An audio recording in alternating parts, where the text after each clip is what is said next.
Hi, everyone. I'm Leah Silen, the Executive Director of NumFOCUS, and this is Gina Helfrich, our Communication Director, and also our Program Manager for Diversity and Inclusion. So very important two jobs there. And James is also on here. I don't know, he may be coming in, he may not. So we wanted to have James as our volunteer extraordinaire and let him talk to you a little bit about that. But if he can make it, great, and if not, we'll go on. So our goal here is to mainly give you a little bit more information about NumFOCUS, and hopefully you can take that with you. And if you come across someone who doesn't know who NumFOCUS is or what NumFOCUS is and what we do, you'll be able to help us in getting our message out. All right, so let's see if this is, all right. So NumFOCUS is working that we all have better tools to build a better world. So we are working on behalf of the projects and tools that you're using. So these are the projects. We have 23 projects right now. There's one that actually we have not received their logo yet, a brand new project called Cantera. And the projects are varied. We've got, there's visualization, there's machine learning, there's some educational programs, our software and data carpentry, open journals. We have projects for economists. We have pandas. We've got Julia and Stan and ROpenSci and Python. So that's 4 languages that are represented under our umbrella. We're very excited about that, and we try to constantly make sure that we're representing all of the projects. NumFOCUS was the founding board members were all authors of Python-based tools, but from the very beginning, they wanted to make sure that NumFOCUS was very inclusive of all languages. All right, so NumFOCUS is making an impact in several different ways. All right, is that better? Yes. Okay, sorry. We are powering scientific discovery. So a lot of our tools are being used for some major research initiatives as well as scientific discoveries. We have AstroPy and SumPy just doing incredible things with astronomy. We have several tools that are being used for medical research and just working bioinformatics, a lot of tools being used for biology research, supporting technical innovation. So we have the list kind of goes on there. We could go on and on about the technology side, but it mentions here on the slide Facebook, Microsoft Azure Machine Learning Studio, Intel distribution for Python, Apple OS, both OS X and also Stan is being used in Facebook. So just kind of all across the board. We could go on and on. Nielsen, Netflix, we could just keep going there. And fighting human trafficking. A lot of the tools have been used in several initiatives that are being used to fight human trafficking. So why NumFOCUS? NumFOCUS is here to meet the critical needs of these projects. Before NumFOCUS was founded, there was not an organization that was working to support scientific computing tools and just supporting scientific computing tools. And that is why it was originally founded. The founders felt like, there needed to be a place if these projects were to receive funding. This was back in 2012. Where would that money land, and who would provide that support? So besides funding, stability, independence, and logistical support.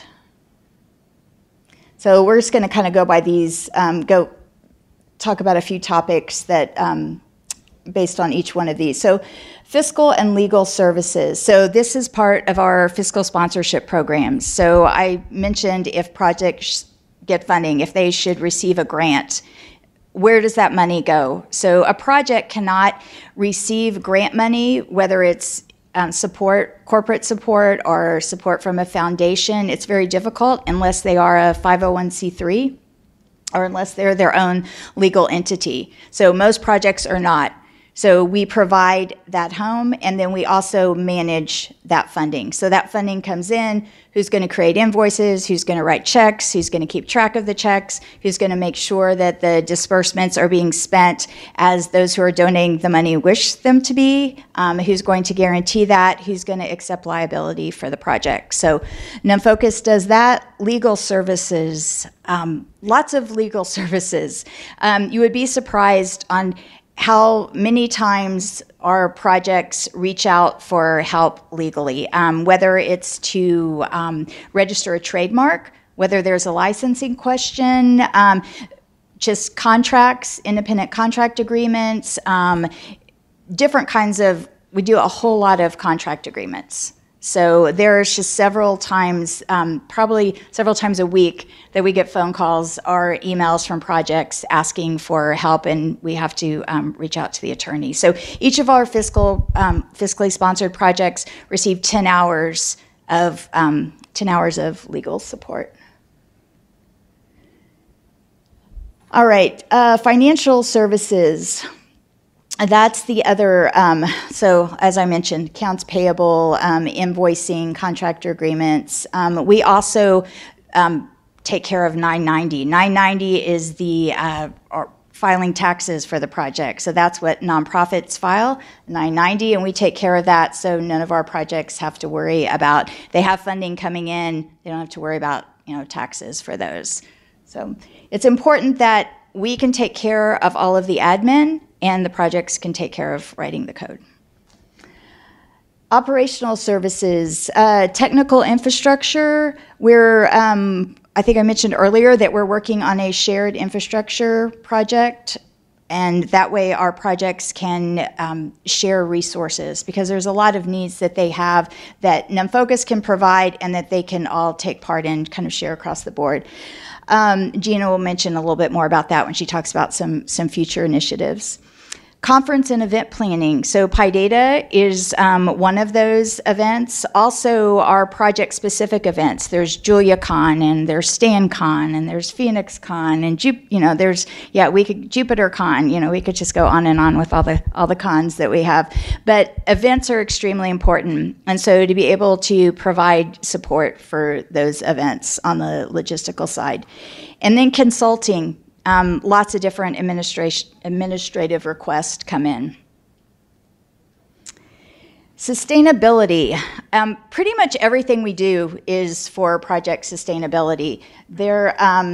Whether it's the fiscal sponsorship program, whether it is making sure their events are supported.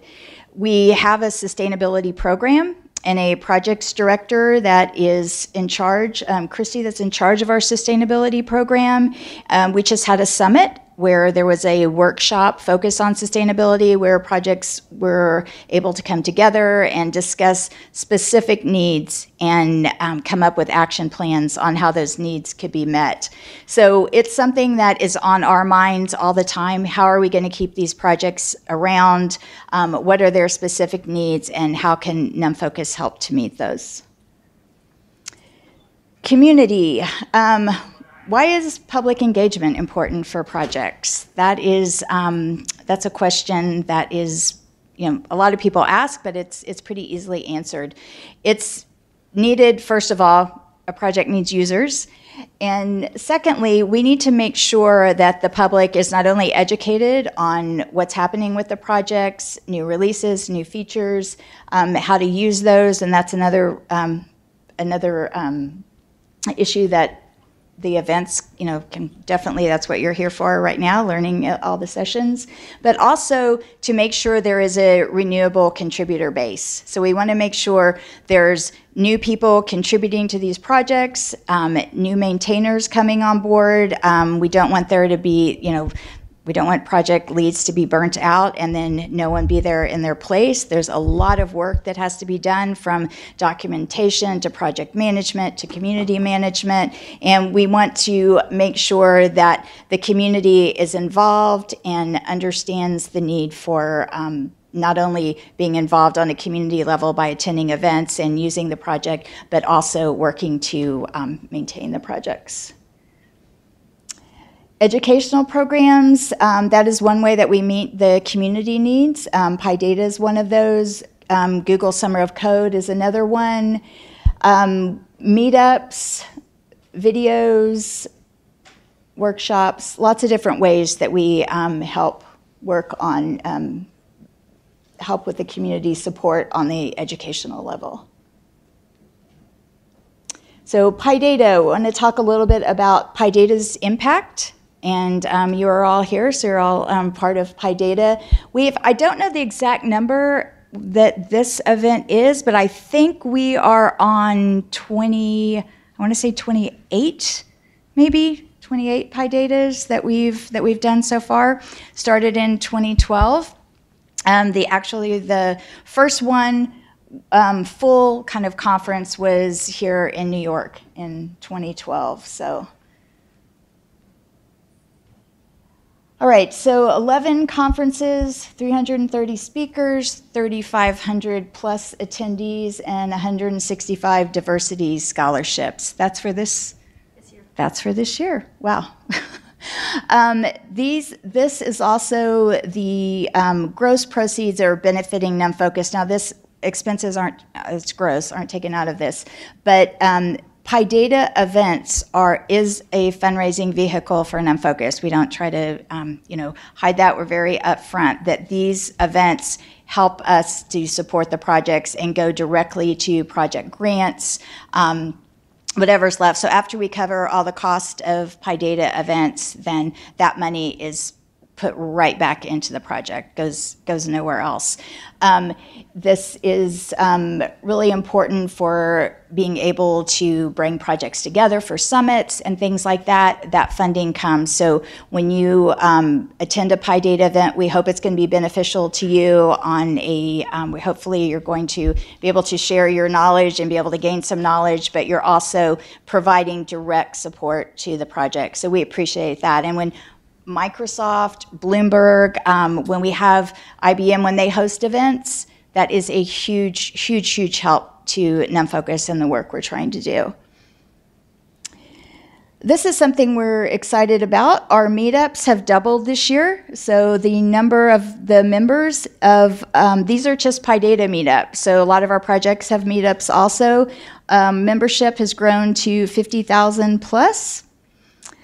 We have, and you can see where they're located. We're not quite sure what's going on with Australia, but we're working on it.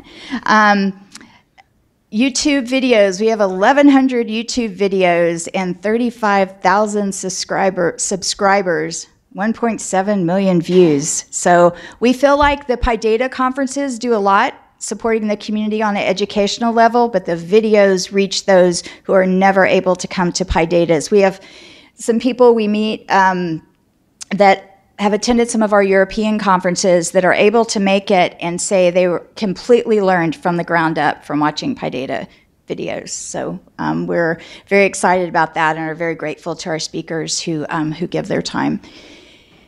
I think that's all the high points there. This is what makes up NumFOCUS. We have our staff of 6.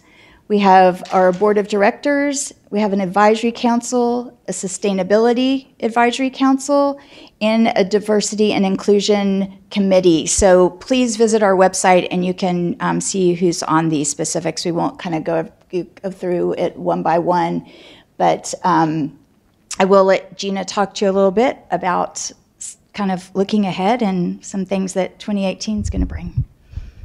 And then we'll take questions. Oh, I don't need it. Thanks, Leah. So NumFOCUS has been growing at quite a clip as both an organization and a broader community. So as Leah was mentioning, we've doubled the number of members in our global PyData meetups. We continuously have more and more local communities who reach out to us and say, we're really excited to do a conference. Can we bring a PyData conference here? This year we had our first conference in India. We had our first conference in South America, in San Luis, Argentina. We had our first conference in PyData Warsaw. The folks in Japan have been talking to us, so it just keeps growing and growing, which is really exciting. We are continuously growing as an organization. As Leah mentioned, we just got our 23rd open source project. I imagine that we will add more over 2018 as we continue to get applications and approve them to join the organization. We have grown from Leah running NumFOCUS as a one-woman show from 2012 to 2015 to now having 6 staff members to support all these projects and this growing community. So it's really exciting. Some of the technical shared infrastructure that we've been talking about, things like shared server space, CI, website, you name it. So many common needs of open source projects. The more that we can kind of pool them together to benefit one another, the better. We have a wonderful track record of growing our NumFOCUS membership as a nonprofit. Members in the organization can do things like vote on certain things having to do with, governance and board, et cetera. So we've been growing very much this year. Today is Giving Tuesday. We did a friend raiser. It's still going on. You can participate. We're really focused on continuing to grow our membership. NumFOCUS is only 5. We're almost at the end of 2017. 5 years old. So as compared to something like Python Software Foundation, we're still quite small, but I'm very excited to help the organization to continue to grow in that respect. We're also looking forward to bringing on more corporate partners to work with us. As you have seen, every major technology company relies on NumFOCUS tools. And so we want them to be working with us in partnership to make sure that those tools have a long, sustainable future ahead of them. So basically, growth is the theme for 2018. I think we probably will hit some of the growing pains of going through that, but we're really excited about it. Continuing to offer more resources, more opportunities to get connected to the community. I think relying on digital communities is going to be a big part of that, given that we are global and international, and allowing folks who are really passionate and excited about the mission to get involved as they see fit. So we'd love to take your questions. Kelly. About the governance structure and how decisions are made with respect to the 9 staff members and the board, and also a little bit about even the turnover on the board, how many board members are identified, on what time scale, things like that. Sure. So our board right now, we have a board of 6. We had one person that just moved from our board. So when someone's a board member, they have, once they decide it's time for them to leave the board, they are asked every 2 years if they would like to stay on the board or if they would like to leave the board at that time. And many of them have gone to our advisory council. So our advisory council is made up of a few past board members, as well as those that are corporate partners at our over there, sorry, at our top 2 levels. They also receive a seat on the advisory council. So the board right now is self-electing, but we do take nominations from just public nominations, and we usually will have a board election coming up pretty soon, and then they will, we'll put in just kind of put a notice out, tweet, send an email out, put it on the newsletter. And then when those nominations come in, then they go through a process. So that's how the board's working right now. The board is responsible for making major strategic decisions for the organization. As in any nonprofit, the board of directors is also, legally responsible for, making decisions, and the board, both and myself, on liability wise. But that's kind of. Does that answer your question, Kelly? Is that?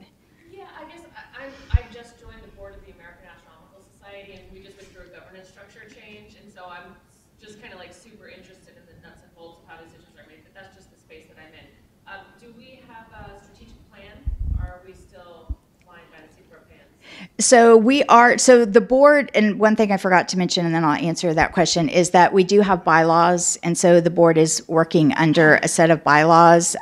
We're in the process right now of going through those bylaws. There's been several amendments made, but you make your bylaws when you first write your 501c3 documentation, and then you go back and you're like, oh, wait. That's not exactly what we've kind of decided that this is a better option. And so then you have to, pass the board resolves to pass those amendments. So that's kind of where we are now on that. And then what was the other? Strategic planning. So right now we don't have, you can't go to our website and look for NumFOCUS' strategic plan. We are in the process right now, because of what Gina mentioned, the tremendous growth of the organization, in trying to plan a roadmap and figure out where we're going. So there's been, I think the last 2 board meetings have talked about this. And so we are hoping to be able to have something out. We're redoing our website, which should be coming out the first of the year. And then we'll also be putting out our annual report. And hopefully within all of that, we'll be also working on a strategic plan. So.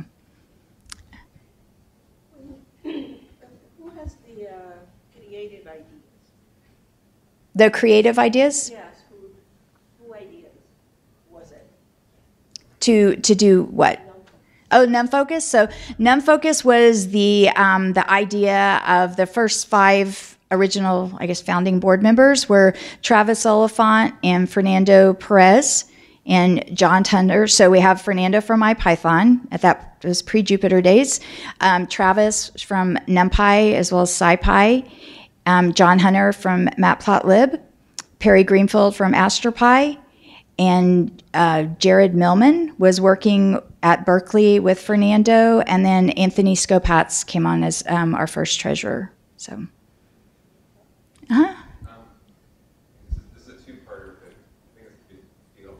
I work at a company, and we pay so much for useless vendors, but there's no common way to donate. But essentially, is a commons that you guys are creating, which and everybody else look at all the companies in there and look at their last quarterly results. People are making a lot of money based on this work, and a lot of good science is being done, lots of stuff. Is there any movement you know of to socially legitimize donating to groups like yours in corporations that use them? Because right now we're individual developers, we feel loyalty, we have to go donate personally or beg, and part of this is just not many people are doing it. Corporate sponsorship could, but the follow-up is, would more money screw you up? Kind of a healthy thing right now. To answer your second question, no, definitely we could find a really good use for that. It definitely would not screw us up whatsoever. But I do think that it is important to make sure that you're not only raising money, but that you do have some sort of direction and path that you want to see that funding used for. Where is it going to be channeled, and what's the best use of those funds that are coming in? My first question is different. It's that, do you guys have, or know of anyone who's starting a movement? Right. You have a lot of items on corporate budgets for, you can make up a fake license, and open source kind of companies do, and offer support, whatever. But maybe we should just donate, think of it a little more like taxes. The short answer is yes. For example, one of the ideas that is still in sort of the acorn stage and hopefully will soon be a huge oak tree that came out of the NumFOCUS summit was about convening some of the major players in the space to talk about their approach to supporting open source tools.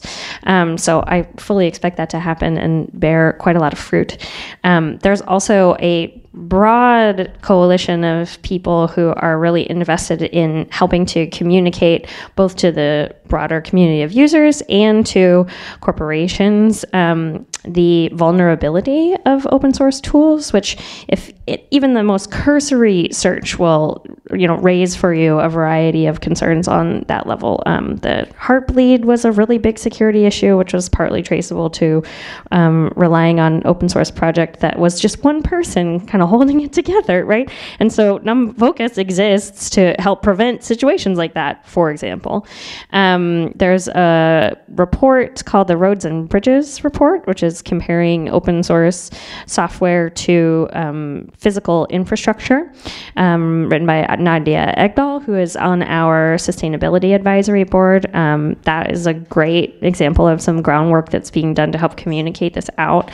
And so NumFOCUS is very much, considers itself an active player in connecting the dots for the folks who hold the paycheck, the checkbooks at major corporations, and making sure that support for the open source tools that they use and which power all of their great products is support.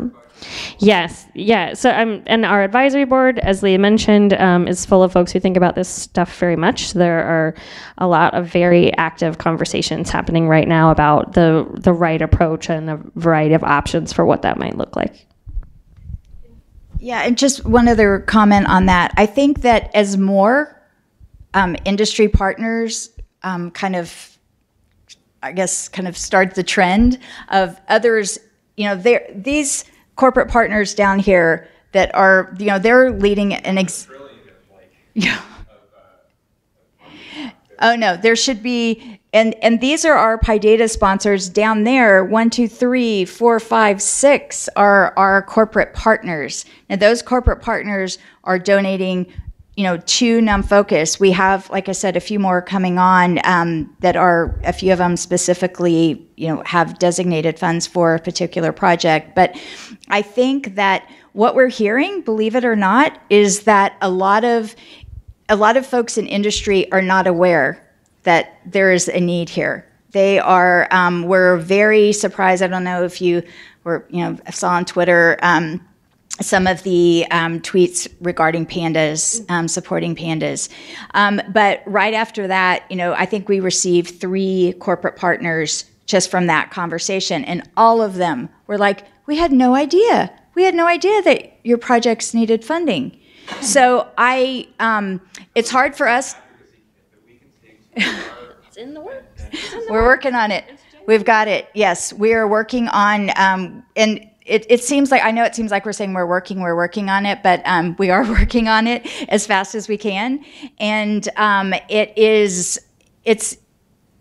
just integral to our efforts to be able to communicate this clearly and to have others to be able to take it to those in their company or be able to access this information. So we want to make sure we have something in print, we have an ebook, we have these tools to where people can take them and say, look, this is what you need to do. Here's a solution. We're using these tools. They're very important to our work. We need to give back and make sure that those tools are sustainable. So.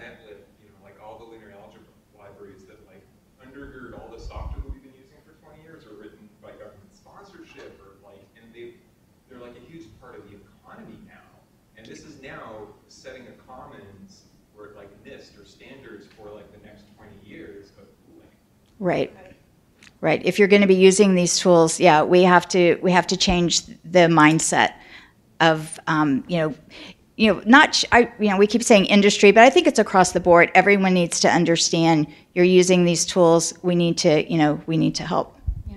I have a question on the project. How are they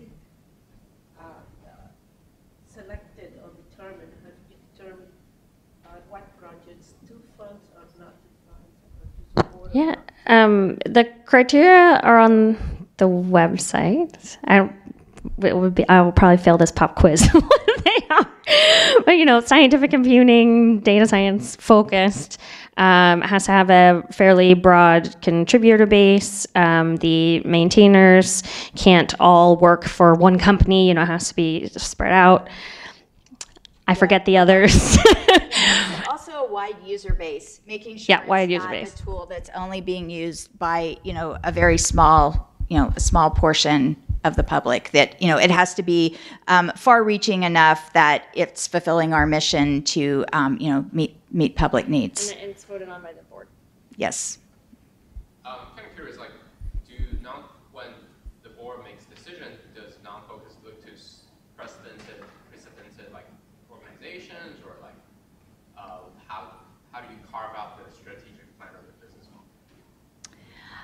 model? How do we carve out the strategic plan? Is that what you're? Is there a past open source project or open source foundation that you look to? There is not really. We get a lot.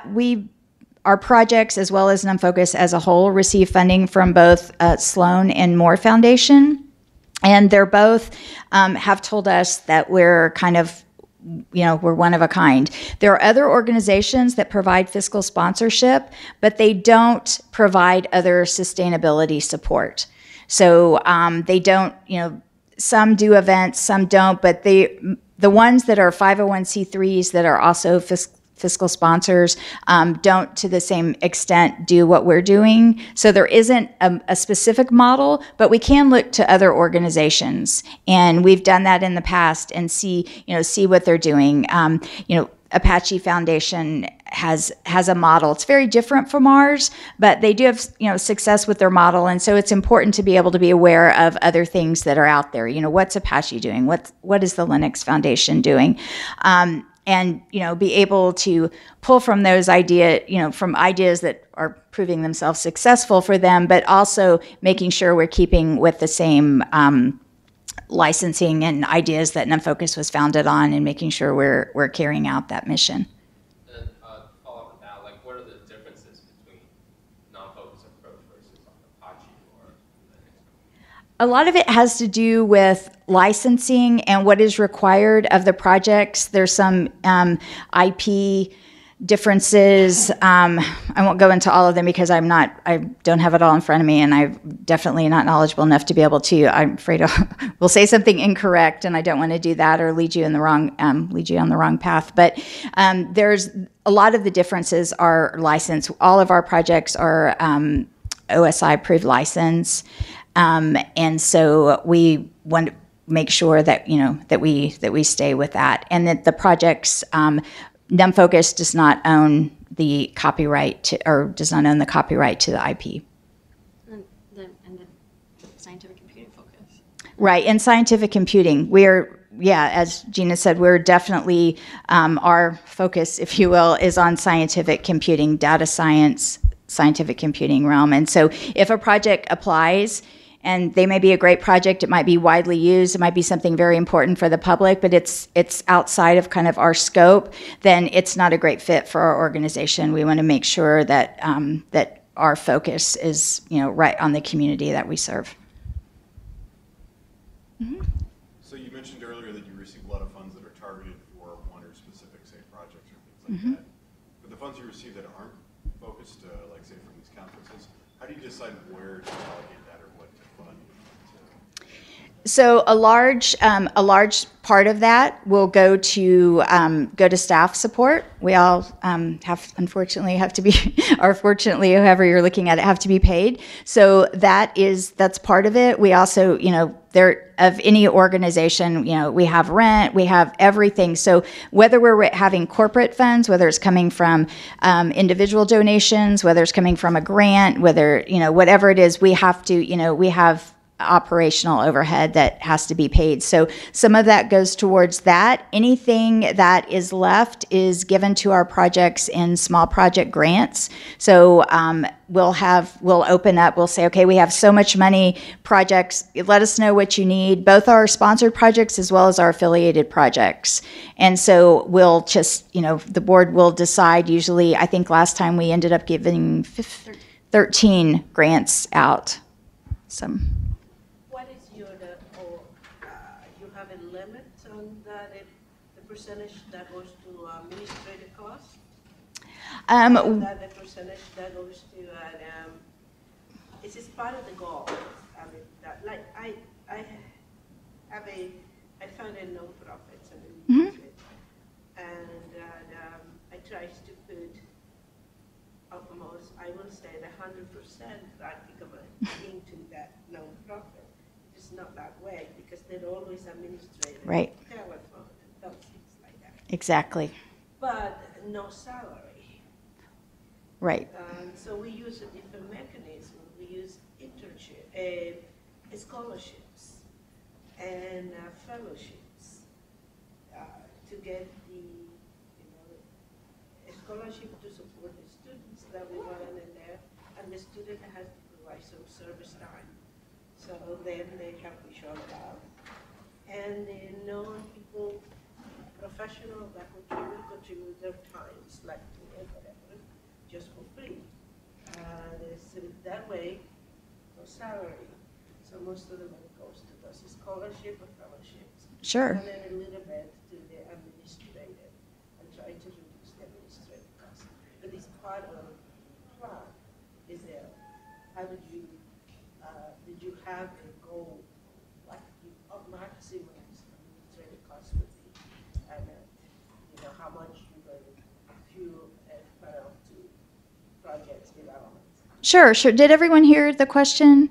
So she's asking how much of our, I guess our total budget is, how much of that goes to our admin and operational cost, and how much of that goes straight to projects, or in the nonprofit world, you say how much goes to your program and how much is, your admin operational cost. So across the board for nonprofits, a healthy number, you want to stay under usually under 30%. So we have gone anywhere from 15 to about 25. So I think right now we are right at about, and we'll do another check at the end of the year. We check to constantly make sure we're kind of where we need to be.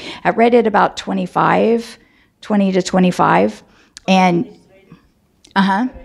where everything else going to program, right? And that's for 6. We'd like to be able to have more funding come in, so we can, we'd like to be able to get that number down. But as our project needs increase, so does the need for staff. So, yeah. As far as my project is concerned, it's like I want a staff member. Like that's Yes.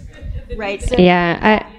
there's a balance. There's a balance. And that's my problem, is now I realize, like, my times could be better used doing these kind of things than these administrative things.